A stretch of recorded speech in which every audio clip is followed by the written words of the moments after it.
Hello बच्चों, तो आज की इस वीडियो में हम स्टार्ट करने वाले हैं क्लास 12th फिजिक्स का जो चैप्टर नंबर 2 है, जिसका नाम है स्थिर वैद्युत विभव तथा धारिता। तो इसके हम 3 टॉपिक कवर करने वाले हैं: विद्युत विभव, विभवांतर और बिंदु आवेश के कारण विद्युत विभव। सो बिंदु आवेश के कारण विद्युत विभव जो है वो मोस्ट इंपॉर्टेंट टॉपिक है बच्चों, जो किसी ना किसी सेट में 5 नंबर में ये क्वेश्चन आपको रखा हुआ मिलना ही मिलना है। ठीक है, और इस डेरिवेशन में कई बच्चों की तोते भी उड़ जाते हैं, तो बट आपको चिंता करने की जरूरत नहीं है, ये टॉपिक आपको बिल्कुल क्रिस्टल क्लियर होने वाला है। तो जल्दी से कॉपी पेन निकालिएगा और फर्स्ट हेडिंग लगाइए विद्युत विभव। तो विद्युत विभव को हम फुल कॉन्सेप्ट के साथ पढ़ने वाले हैं और एग्जाम्पल से समझते हैं। देखिए, जैसे मेरे पास ये 2 बर्तन हैं, ये है फर्स्ट बर्तन और यहां पर है एक सेकंड बर्तन। जो फर्स्ट बर्तन ए है इसको हम पानी से फुल भर देते हैं, ऐसे ऐसे ऐसे, ठीक है। और जो बर्तन बी है इसको पानी से हम थोड़ा सा भर देते हैं। अब मुझे ये बताइए, अगर इन दोनों बर्तनों को एक पाइप से कनेक्ट कर दिया जाए, एक पाइप से कनेक्ट कर दिया जाए, तो बच्चों मुझे ये बताइए क्या होगा। तो आप बोल रहे हो सर इसमें कौन सी बड़ी बात है, बर्तन ए से बर्तन बी की ओर पानी का प्रवाह होने लगेगा, सही है। और कब तक प्रवाहित होगा, जब तक कि दोनों बर्तनों में पानी का जो तल है वो इक्वल नहीं हो जाता, तब तक पानी का प्रवाह जारी रहेगा। अब तुम सोच रहे होगे सर ये आप लट्ठ लेके क्यों आ गए। ये भी समझ लीजिए, एक धातु की छड़ है, ठीक है, एक कंडक्टिंग रॉड है। अब इस कंडक्टिंग रॉड को ले जाके एक सिरा हम रख देते हैं चूल्हे पर और दूसरे सिरे से हम इसको पकड़ लेते हैं। मैं डायग्राम के थ्रू आपको समझाता हूं। समझ लीजिए, अपने पास है एक है कंडक्टिंग रॉड, ये रही अपने पास एक कंडक्टिंग रॉड, और इसका जो ए सिरा है इसको अपन देते हैं ऊष्मा, ठीक है। इसको ले जाके अपन को एक चूल्हे पर रख दिया। तो जैसे ही इसको तुम चूल्हे पर रखोगे, ठीक है, तो यहां का तापमान क्या है, इसका ताप है अधिक और इसका ताप क्या है, इसका ताप है कम। तो दोनों के बीच में क्या है, तापांतर है, और इस तापांतर के कारण ऊष्मा का प्रवाह होने लगेगा। अधिक ताप से ऊष्मा कम ताप की ओर प्रवाहित होने लगेगी, और ये प्रवाह कब तक जारी रहेगा, जब तक कि चालक छड़ के प्रत्येक सिरे पर या प्रत्येक बिंदु पर ताप का मान एक समान नहीं हो जाता, तब तक इसमें ऊष्मा का प्रवाह होता रहेगा। अब यहां पर देखिए, मैं उसी पॉइंट पे आ रहा हूं, मैं आपको विद्युत विभव ही समझा रहा हूं, ठीक है। अब क्या करना है आपको, अब लेना है आपको 2 चालक। जैसे एक चालक लिया अपन ने ए और एक चालक लिया अपन ने बी। अब चालक ए को अपन ने धनावेशित कर दिया, ऐसा इसको अपन ने बहुत सारा क्या दे दिया, धनावेश दे दिया। और जो चालक बी है इसको अपन ने बहुत सारा क्या दे दिया, ऋण आवेश दे दिया। और इन दोनों चालकों को अगर हम एक चालक तार से जोड़ दें, ये क्या है, ये है एक चालक तार। तो अब बताइए मुझे, अब क्या होगा, अब क्या होगा, आवेश यहां से, मतलब आवेश का प्रवाह होने लगेगा, आवेश का प्रवाह होगा। और कैसा होगा बच्चों, ए से बी की ओर, ए से बी की ओर, ठीक है। और कब तक प्रवाह जारी रहेगा, जब तक कि दोनों चालकों का जो तल है मतलब इक्वल ना हो जाए, है ना। दोनों पर आवेश की मात्रा एक समान हो गई तो आवेश का प्रवाह क्या होगा, रुक जाएगा। तो मुझे आप ये बताइए, यहां से ए से बी की ओर आवेश का प्रवाह क्यों हो रहा है, क्योंकि दोनों के विभवों में क्या है, अंतर है। तो विभव क्या है, तो विभव किसी चालक की परिभाषा आप लिख सकते हो, विभव किसी चालक की वह भौतिक अवस्था होती है जो आवेश प्रवाह की दर को निर्धारित करती है। और धनावेशित चालक का जो विभव है वो होता है धनात्मक। ठीक है, कैसा होता है विभव? धनात्मक। और ऋणावेशित चालक का जो ऋणावेशित चालक का विभव ऋणात्मक होता है। ऋणात्मक होता है। अब आपकी किताब जो एनसीईआरटी है उसके अनुसार परिभाषा समझिए। देखिए, जैसे अपने पास एक कोई बिंदु है और इस बिंदु को जो अपन ने आवेश दिया वो दिया प्लस क्यू। तो ये जो प्लस क्यू आवेश है वो चारों ओर क्या बना लेगा? अपना विद्युत क्षेत्र बना लेगा। इसको मैंने पिछले वीडियो में बताया था। तो एक प्लस क्यू आवेश ने अपने चारों ओर क्या बना लिया? एक विद्युत क्षेत्र बना लिया। अब इसके विद्युत क्षेत्र में अपन ने 2 पॉइंट ले लिए, एक पॉइंट लिया ए और एक पॉइंट लिया अपन ने बी। अब जो पॉइंट बी है इस पर अपन ने क्या रख दिया? एक परीक्षण आवेश रख दिया। अब परीक्षण आवेश को अपन को पॉइंट बी से उठा के पॉइंट ए पर लेकर आना है। तो क्या करना पड़ेगा? अपन को कार्य करना पड़ेगा। क्यों कार्य करना पड़ेगा? क्योंकि प्लस क्यू आवेश के कारण क्या बनेगा? विद्युत क्षेत्र बनेगा। सो जो परीक्षण आवेश है बेटा वो हमेशा कैसा होता है? धनात्मक होता है।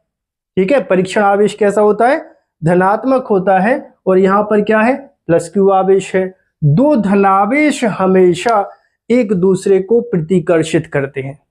ये वाला धन इस धन को इस दिशा में प्रतिकर्षित करेगा। लेकिन ध्यान से सुनो, कभी भी परीक्षण आवेश इस पर बल नहीं लगा सकता। ये तो इस पे बल लगा सकता है। परीक्षण आवेश की मैंने विशेषता पिछली वीडियो में बताई थी। तो अब ये जो प्लस क्यू आवेश है, ये प्लस क्यू आवेश इस परीक्षण आवेश को क्या कर रहा है? इस दिशा में प्रतिकर्षित कर रहा है। और इस बल को अपन बोलते हैं क्या? इलेक्ट्रोस्टैटिक फोर्स बोलते हैं, स्थिर वैद्युत बल बोलते हैं। अब ये आवेश इसको क्या कर रहा है? इस डायरेक्शन में प्रतिकर्षित कर रहा है। अब इसको अगर उठाकर तुम्हें पॉइंट ए पर रखना है तो तुम्हें क्या करना पड़ेगा? बोलो क्या करना पड़ेगा? कार्य करना पड़ेगा इस प्रतिकर्षण बल के विरुद्ध। वही इन दोनों बिंदुओं के बीच का विद्युत विभवांतर कहते हैं। परिभाषा क्या लिखोगे? परीक्षण धनावेश को विद्युत क्षेत्र में एक बिंदु से दूसरे बिंदु तक ले जाने में जितना हमें कार्य करना पड़ता है, यही कार्य दोनों बिंदुओं के बीच में विद्युत विभवांतर कहलाता है। अब इसका सूत्र अपन कैसे लिखेंगे? इसका सूत्र देखो, फाइनल पॉइंट क्या है? फाइनल है ए। तो देखो विभव को हम दर्शाते हैं V से, और यहां पे क्या आ जाएगा? फाइनल माइनस कितना हो जाएगा? इनिशियल। कहां से कहां ले जा रहे हो? फाइनल पॉइंट माइनस क्या रखना है? इनिशियल। मतलब अंतिम में से प्रारंभिक को क्या करना है? अपन को घटाना है। तब ये बन जाएगा VA माइनस VB बराबर W/Q0। तो ये बनेगा विद्युत विभवांतर का सूत्र। अब बच्चों, जैसे ये जो परीक्षण आवेश है ये रखा है, समझ लो अनंत पे है पॉइंट बी। यहां पर रखा है अपना परीक्षण आवेश। इस पॉइंट को अपन अनंत पर स्थित पॉइंट बोलते हैं। ठीक है, ये परीक्षण आवेश यहां पर नहीं रखा है, ये अनंत पे रखा है। और अनंत पर विद्युत विभव का मान होता है 0। यहां पर इस पॉइंट को बिल्कुल हाईलाइट कर लो। मैं अभी प्रूव भी करूंगा इस बात को, है ना। जब बिंदु आवेश के कारण विद्युत विभव का डेरिवेशन करेंगे तो वहां पर इस पॉइंट को मैं आपको बहुत डिटेल में प्रूव करने वाला हूं। आप यहां पर लिखो अनंत पर स्थित विद्युत विभव का मान 0 होता है। ठीक है, अनंत पर स्थित किसी बिंदु पर विद्युत विभव का मान क्या होता है? 0 होता है। अब इस आवेश को उठा के तुम्हें मान लो लेके आना है पॉइंट ए पर।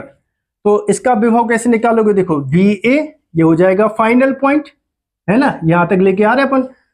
तो VA माइनस VB, लेकिन अनंत पर विद्युत विभव का मान तो 0 होता है, मैंने 2 मिनट पहले ही बताया। तो माइनस कितना हो जाएगा 0, बराबर कितना हो जाएगा W बटे Q not. So VA minus 0 मतलब VA बचेगा, इक्वल कितना हो जाएगा W बटे क्यू नॉट। अब एक ही पॉइंट बचा है तो अपन इसको सिंगल ऐसे भी लिख सकते हैं, V बराबर W बटे क्यू नॉट। तो ये बनेगा विद्युत विभव का सूत्र। और इसकी परिभाषा आप कैसे लिखोगे, इसकी परिभाषा आप लिखोगे एकांक धनावेश को या परीक्षण धनावेश को अनंत से विद्युत क्षेत्र के किसी बिंदु तक लाने में हमें जितना कार्य करना पड़ता है उस कार्य को ही उस बिंदु का विद्युत विभव कहते हैं। परिभाषा एक बार फिर से ध्यान से सुन लो, है ना, नोट भी कर लो आप चाहो तो। परीक्षण आवेश को अनंत से विद्युत क्षेत्र के किसी बिंदु तक लाने में हमें जितना कार्य करना पड़ता है उस कार्य को उस बिंदु का विद्युत विभव कहते हैं। और विद्युत विभव सदैव क्या होती है, एक अदिश राशि होती है, क्योंकि यहां पर कार्य कैसा है, अदिश, आवेश कैसा है, अदिश, तो विभव भी कैसी राशि होगी, अदिश राशि ही होगी। बोलो ये दोनों टॉपिक क्लियर है क्या? अब हेडिंग लगाओ, ठीक है। हेडिंग लगाने के पहले मैं बोर्ड को साफ कर लूं, ठीक है। अच्छा, अगर वीडियो पसंद आ रहा है तो वीडियो को एक लाइक कर दीजिए, है ना, यही आपकी फीस है। एक प्यारा सा लाइक करिए। मेरा टारगेट है कम से कम इस वीडियो पर 10,000 लाइक आ जाना चाहिए, ठीक है, तब मेरी मेहनत जो है वो सफल होगी। और एक प्यारा सा छोटा सा एक कमेंट कर दीजिए कि आप सभी को वीडियो कैसा लग रहा है, ठीक है। यही मेरी गुरु दक्षिणा है। तो मैं क्या बात कर रहा था, अब विभव का अपन निकाल लेते हैं मात्रक। सो विभव का हेडिंग लगाना, विभव का मात्रक, ठीक है, SI पद्धति में बात कर रहे हैं। सो विभव का सूत्र मैंने क्या बताया, V बराबर W बटे क्यू नॉट। तो V बराबर कार्य का मात्रक क्या होता है, कोई बता सकता है कमेंट बॉक्स में? कार्य का मात्रक क्या होगा, जूल, सही है, कार्य का मात्रक जूल। और आवेश का मात्रक क्या हो जाएगा, कूलाम। ये बात तो आप सभी को पता होगी, जूल पर कूलाम। और इसी को बच्चों अपन क्या बोलते हैं, वोल्ट बोलते हैं, वोल्ट, ठीक है। अगर कोई आपसे ये पूछे कि आप एक वोल्ट को परिभाषित कर दीजिए, तो आप कैसे बोलोगे, परीक्षण आवेश को, है ना, या फिर ऐसे बोलिए एक कूलाम आवेश को अनंत से विद्युत क्षेत्र के किसी बिंदु तक लाने में यदि हमें 1 जूल का कार्य करना पड़े तो उस बिंदु का जो विद्युत विभव है वो 1 वोल्ट होता है। अब इसके बाद क्या बात आती है बच्चों, विमीय सूत्र की। तो इसका विमीय सूत्र क्या हो जाएगा, विमीय सूत्र, ठीक है। जिन बच्चों को पता है वो कमेंट कर दीजिए। V बराबर, यहां पर देखो कार्य है, तो कार्य का विमीय सूत्र क्या होता है, mL2T-2, और बटे क्या है, आवेश। तो देखो विद्युत धारा का सूत्र क्या होता है, विद्युत धारा I बराबर क्या होता है, Q बटे T, धारा बराबर आवेश बटे समय। सो इसको जब तुम Q के बराबर करोगे तो कितना हो जाएगा, I इंटू टी। तो I के लिए हो जाएगा एम्पियर, ठीक है, एम्पियर, और टाइम के लिए हो जाएगा T। तो इसका जो विमीय सूत्र निकलेगा वो निकलेगा अपना mL2T-3, ठीक है। ये T1 ऊपर आएगा तो माइनस का हो जाएगा, तो T-3, और A1 भी जब ऊपर आएगा तो A माइनस हो जाएगा 1। तो इसका जो विमीय सूत्र निकला बच्चों वो निकला mL2T-3A-1। ओके, अब नेक्स्ट हेडिंग लगाओ आप, बिंदु आवेश के कारण किसी बिंदु पर विद्युत विभव, ठीक है। थोड़ा स्पीड में पढ़ा रहा हूं क्योंकि आपका बहुत सारी टॉपिक बहुत जल्दी कवर हो जाए। नेक्स्ट हेडिंग आपने क्या लगाई है, बिंदु आवेश के कारण किसी बिंदु पर विद्युत विभव। तो सबसे पहले तो इसका अपन डायग्राम बनाए। तो यहां पर अपन ने बनाया डायग्राम, यहां पर तुम्हें क्या रखना है, एक बिंदु आवेश रख देना है +Q, और बिंदु को नाम दे देना है O। एक मिनट, पेन का कलर बदल लूं, पेन तो मेरे पास ब्लैक ही है, मतलब पेन बदल लूं ताकि बोर्ड पे सही चले। तो बिंदु O पर क्या रखा है, एक +Q आवेश रखा है बच्चों, और इसे +Q आवेश से r दूरी पर यहां पर एक पॉइंट है P, ठीक है, कितनी दूरी पर रखा है, r दूरी पर रखा है, ठीक है। और इसी पॉइंट P पर, P ठीक से दिख रहा है, इसी पॉइंट P पर हमें क्या करना है, विद्युत विभव की गणना करनी है। अब मान लेते हैं कि जो अपना परीक्षण आवेश है, अपना जो परीक्षण आवेश है वो रखा है अनंत पे, डैश डैश करके बना दे रहे, और यहां पर रखा है एक परीक्षण आवेश Q0। परीक्षण आवेश कैसे लेते हैं, धनात्मक।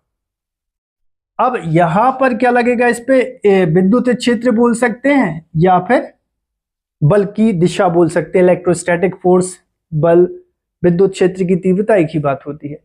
इसे प्लस क्यू आवेश ने क्या बनाया, एक विद्युत क्षेत्र बनाया अवे फ्रॉम द चार्जेस, इस डायरेक्शन में।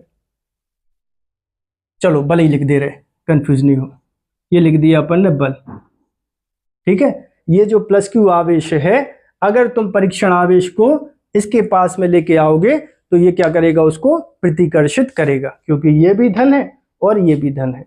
अभी आवेश कहाँ रखा है, अभी रखा है आवेश अनंत पर, तो अनंत पे तो विद्युत विभव का मान शून्य होता है भाई। परीक्षण आवेश से अनंत दूरी, सोर्स मतलब मेन आवेश से अनंत पे अगर कोई परीक्षण आवेश रखा होगा तो उससे कोई फर्क नहीं पड़ेगा, क्योंकि वो उसके विद्युत क्षेत्र के बाहर है, ठीक है, बाहर रखा है ये परीक्षण आवेश।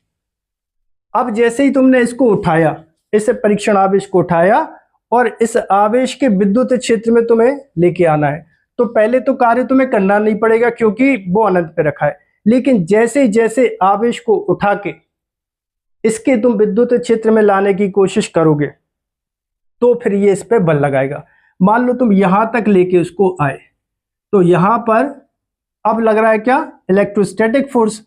तो यहां से अब तुम्हें क्या करना पड़ेगा, एक्सटर्नल वर्क करना पड़ेगा, मतलब अलग से आपको फोर्स लगाना पड़ेगा, और वो बल लगेगा, ये जो स्थिर वैद्युत बल लग रहा है इस दिशा में, और आवेश को लेके आ रहे हो तुम इस दिशा में, मतलब ये दोनों बल एक दूसरे की विपरीत दिशा में है। देखो ये बल लग रहा है स्थिर वैद्युत बल, और ये जो बल है ये आप लगा रहे हो, है ना, external work by the agent. Clear है क्या?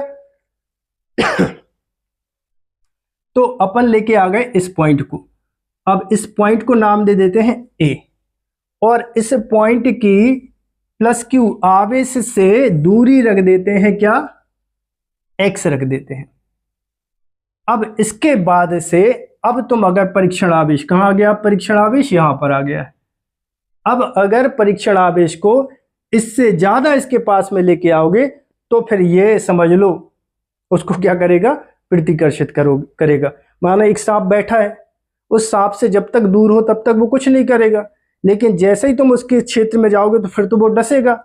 उसी प्रकार से इसने क्या बनाया, अपना एक विद्युत क्षेत्र बनाया है जो इस दिशा में बल लगा रहा है, उस बल के विपरीत तुम्हें क्या लाने में क्या करना पड़ेगा, अब कार्य करना पड़ेगा। तो समझ लो अपन परीक्षण आवेश को ए से उठाया और पॉइंट बी तक लेकर आए, तो ए और बी, यहां पर है बी, तो ए और बी के बीच का जो डिस्टेंस है वो हम रख देते हैं कितना, dx, ठीक है, पूरा है x, पूरा है x, और छोटा सा अगर तुम डिस्प्लेसमेंट लेके करोगे, छोटा सा लेके पास में आओगे, तो जो डिस्टेंस मतलब विस्थापन जो कवर करेगा वो कितना होगा, dx होगा। सो तुम यहां पर देख रहे हो कि अब अपने पास कितने दो आवेश हैं, एक आवेश है q और एक आवेश कितना है, q0। तो यहां पर लिखना आवेश q के कारण q0 पर लगने वाला कूलाम बल। अब बच्चों कूलाम बल क्या होता है, आपने पढ़ा ही होगा, फर्स्ट चैप्टर की बात है। तो कूलाम बल क्या होगा, F बराबर 1/4 पाई एप्सिलॉन नॉट, पहला आवेश तो है Q, दूसरा आवेश कितना है Q0, और बटे दोनों आवेशों के बीच की दूरी वो कितनी है, x स्क्वायर। और ये कौन सा बल लग रहा है, इलेक्ट्रोस्टैटिक फोर्स मतलब स्थिर वैद्युत बल लग रहा है, और इसकी डायरेक्शन अपन क्या देंगे, अलोंग ओ ए वेक्टर, ओ ए वेक्टर है ना, ओ से ए दिशा में लगने वाला बल है ये। ठीक है, अब इस बल के विरुद्ध ही तो अपन कार्य कर रहे हैं। क्या कर रहे हैं अपन, इस बल के विरुद्ध ही तो आवेश को लेके आने में अपन कार्य कर रहे हैं। तो यहां पर लिखना तब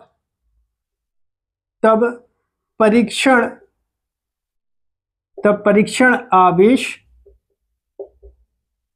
Q0 को A से B तक लाने में किया गया कार्य। ठीक है, परीक्षण आवेश को कहां से कहां तक लेके आ रहे हैं अपन, परीक्षण आवेश को A से B तक लाने में किया गया कार्य। अब बच्चों कार्य बराबर क्या होता है, कार्य बराबर होता है बल गुणित विस्थापन। ये बात तो आपको पता होगी। तो यहां पर क्या हो जाएगा, कार्य। लेकिन यहां पर अपन क्या कर रहे हैं, आवेश को बस अल्प दूरी पर लेके जा रहे हैं, बस A से B तक लेके जा रहे हैं अभी अपन। ठीक है, जबकि लाना अपन को कहां तक, R तक। तो यहां पर जो वर्क है वो हो जाएगा dW, है ना, कार्य बराबर बल गुणित कितना विस्थापन है dx, तो यहां पे कितना आ जाएगा dx।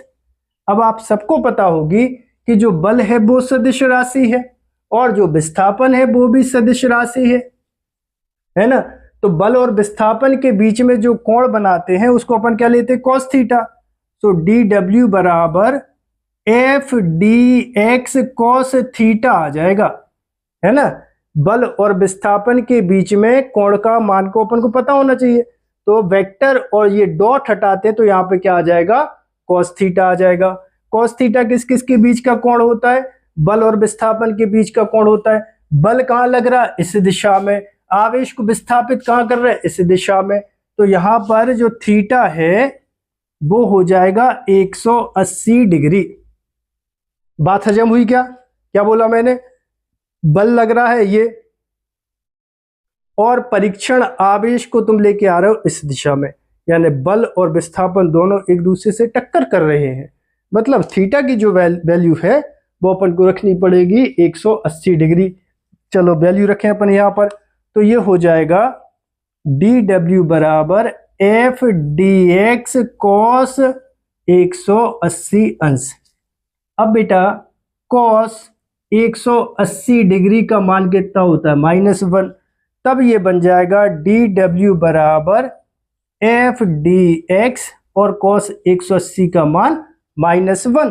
तो ये आ जाएगा dw बराबर -f इंटू dx हो जाएगा।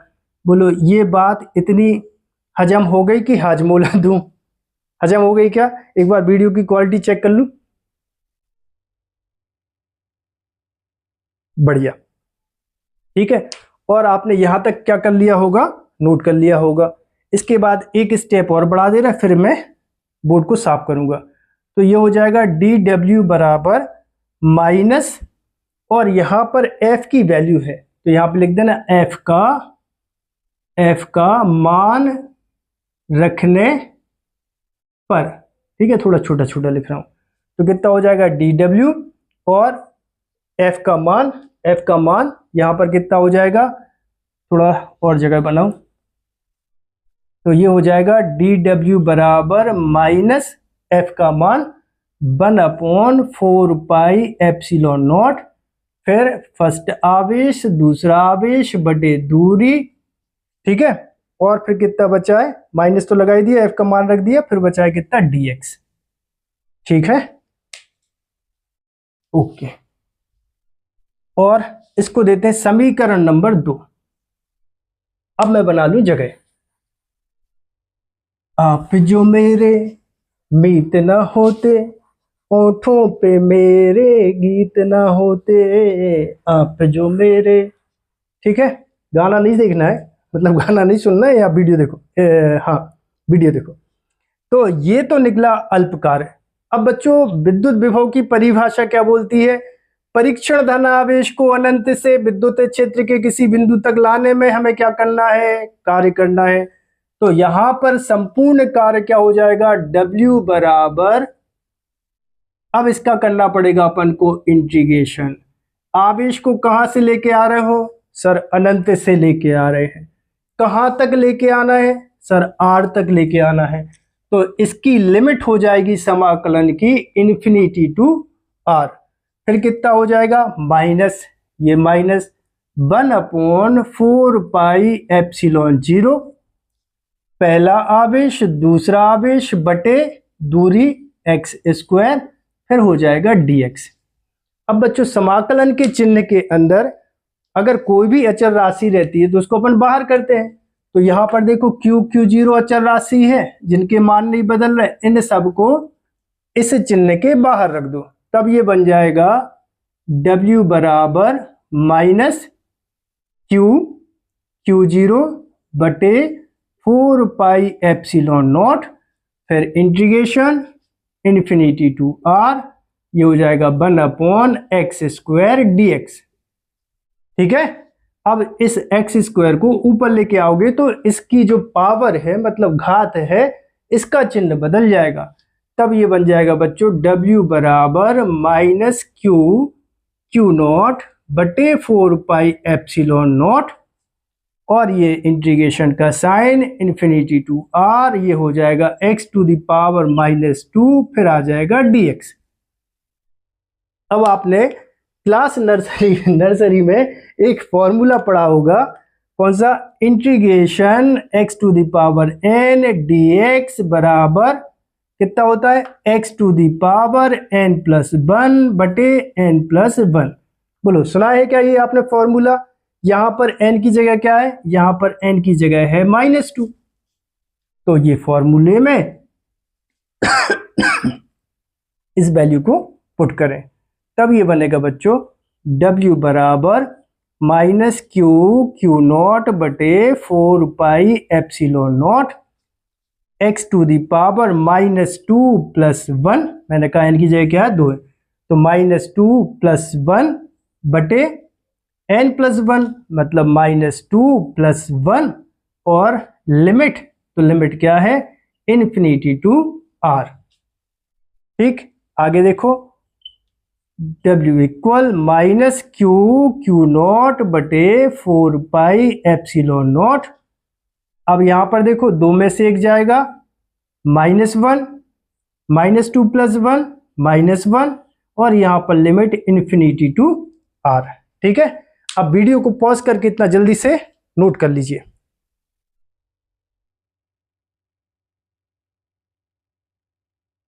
नोट कर लिया, ओके।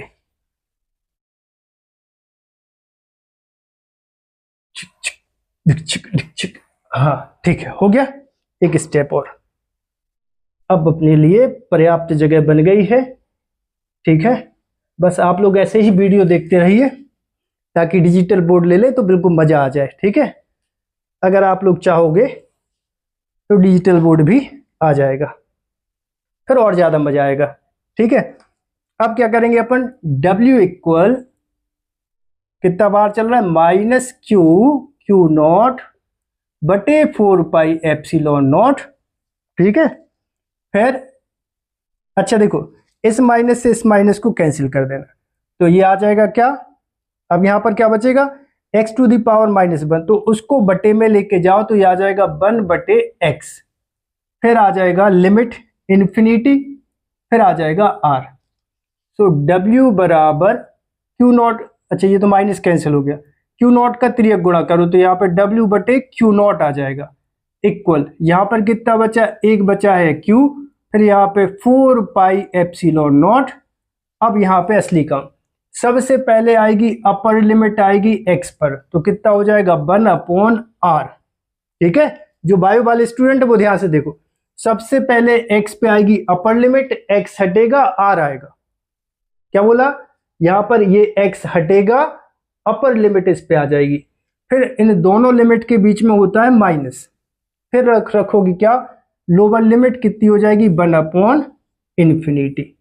अब ये बात बच्चे को पता होगी कि 1/∞ का मान होता है 0, तो ये आ जाएगा, देखो W बटे क्यू नॉट बराबर Q upon 4 pi epsilon not, यहाँ पर कितना 1 अपॉन आर, ठीक है ना, 1 अपॉन इन्फिनिटी तो 0 हो गया, सो 1 माइनस आर माइनस 0 तो 1 अपॉन आर, ठीक है।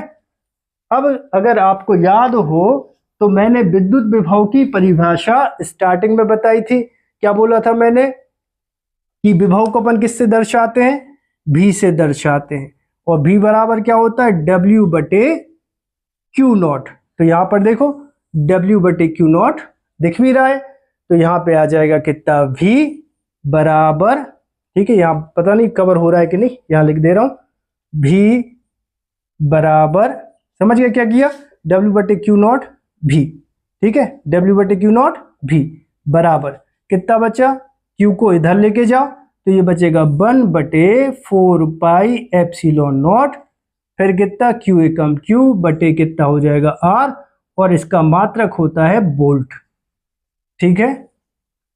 थोड़ा सा और धैर्य बना के रखिए, क्योंकि पढ़ना थोड़ी बड़ी बात होती है, हर कोई पढ़ने लिखने में आजकल इंटरेस्टेड नहीं होते, ठीक है। अगर यहां तक आ गए हो तो इसका मतलब वीडियो में मजा आ रहा होगा। लाइक करना जो जो भूल गए सबसे पहले अभी यहीं पे लाइक कर दो। अब यहाँ पे आप देख रहे हो कि 1/4 पाई एप्सिलॉन नॉट कांस्टेंट है, और Q जो आवेश है वो भी कांस्टेंट है, कांस्टेंट मतलब नियतांक, तो इसको अपन लिख सकते हैं कि V इनवर्सली प्रोपोर्शनल 1 बटे R, मतलब V व्युत्क्रमानुपाती 1 बटे R। तो इसका मतलब क्या हुआ कि जैसे जैसे हम R का मान बढ़ाएंगे तो विभव का मान क्या हो जाएगा, कम हो जाएगा, ठीक है। जैसे जैसे आवेश से हम दूर जाएंगे, है ना, ज्यादा दूर हो गए, जैसे जैसे हम आवेश से दूर जाएंगे वैसे वैसे विभव का मान क्या हो जाएगा, कम हो जाएगा। लेकिन अगर परीक्षण आवेश कहाँ रखा है, अनंत पे रखा है, ठीक है, जो स्टार्टिंग में बात बोली थी वही बता रहा हूं। जैसे आवेश जो है वो अनंत पे रखा है, यहाँ पे रखा है, अनंत दूरी पे रखा है, तो इसमें जब तुम मान रखोगे तो क्या हो जाएगा, तो क्या हो जाएगा, ये हो जाएगा 1 बटे अनंत, और 1 बटे अनंत का मान कितना होता है 0, अभी 2 मिनट पहले बताया 1 बटे इन्फिनिटी बराबर 0, तो विभव का मान भी क्या हो जाएगा 0। इसका मतलब ये है कि अनंत पर विद्युत विभव का मान क्या होता है 0 होता है, ठीक है। सो बच्चों ये है बिंदु आवेश के कारण किसी बिंदु पर विद्युत विभव का व्यंजक या डेरिवेशन, जो कि आपकी परीक्षा से अति महत्वपूर्ण डेरिवेशन है। तो आई होप आप सभी को वीडियो बहुत पसंद आया होगा। यदि आप सभी को वीडियो पसंद आया हो तो चैनल को सब्सक्राइब करें, वीडियो को लाइक करें, और वीडियो को अपने दोस्तों तक जरूर पहुंचाएं ताकि उनका भी भला हो और तुम्हारा भी भला हो। मिलते हैं बच्चों अगले वीडियो में।